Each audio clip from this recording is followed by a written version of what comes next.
The Village Blacksmith. Longfellow, 1807 to 1882, is truly the children's poet.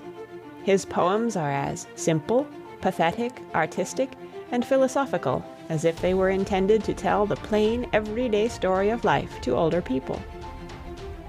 The Village Blacksmith has been learned by thousands of children, and there is no criticism to be put upon it. The age of the child has nothing whatever to do with his learning it. Age does not grade children, nor is poetry wholly to be so graded. Time is the false reply. Under a spreading chestnut tree the village smithy stands. The smith, a mighty man is he, with large and sinewy hands, and the muscles of his brawny arms are strong as iron bands.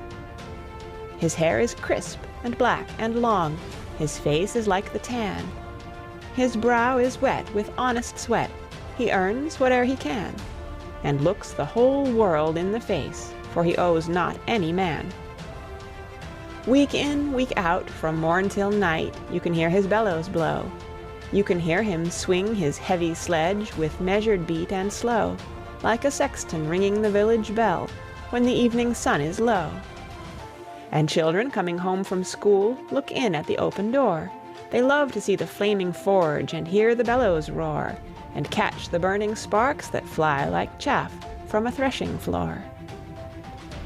He goes on Sunday to the church and sits among his boys.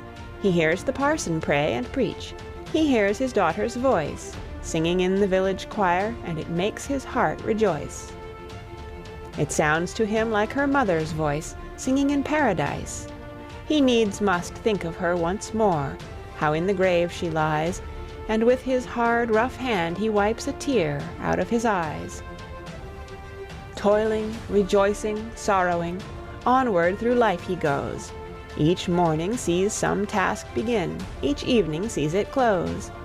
Something attempted, something done, has earned a night's repose. Thanks, thanks to thee, my worthy friend, for the lesson thou hast taught. Thus at the flaming forge of life our fortunes must be wrought. Thus on its sounding anvil shaped each burning deed and thought. Henry W. Longfellow. Sweet and low. Sweet and low, wind of the western sea. Low, low, breathe and blow, wind of the western sea. Over the rolling waters go, come from the dropping moon, and blow, blow him again to me, while my little one, my pretty one, sleeps. Sleep and rest, father will come to thee soon.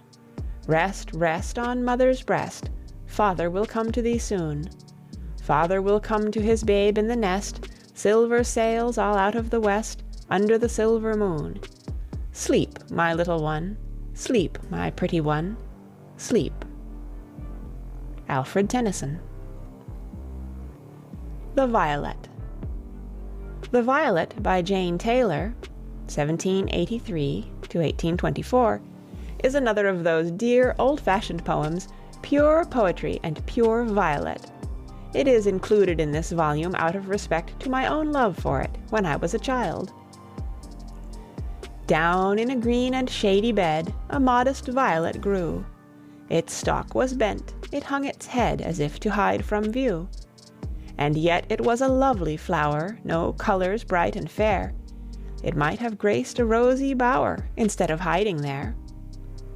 Yet there it was content to bloom, in modest tints arrayed, and there diffused its sweet perfume within the silent shade.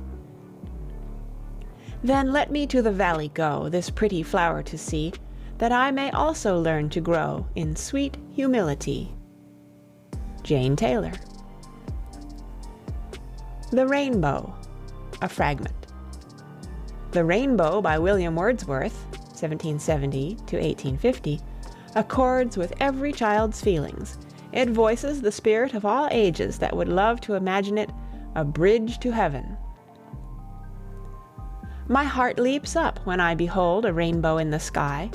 So was it when my life began, so is it now I am a man, so be it when I shall grow old, or let me die.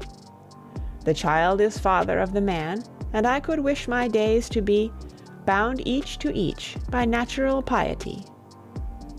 William Wordsworth. End of section 8. Read by Kara Shallenberg on October 9th, 2006, in Oceanside, California.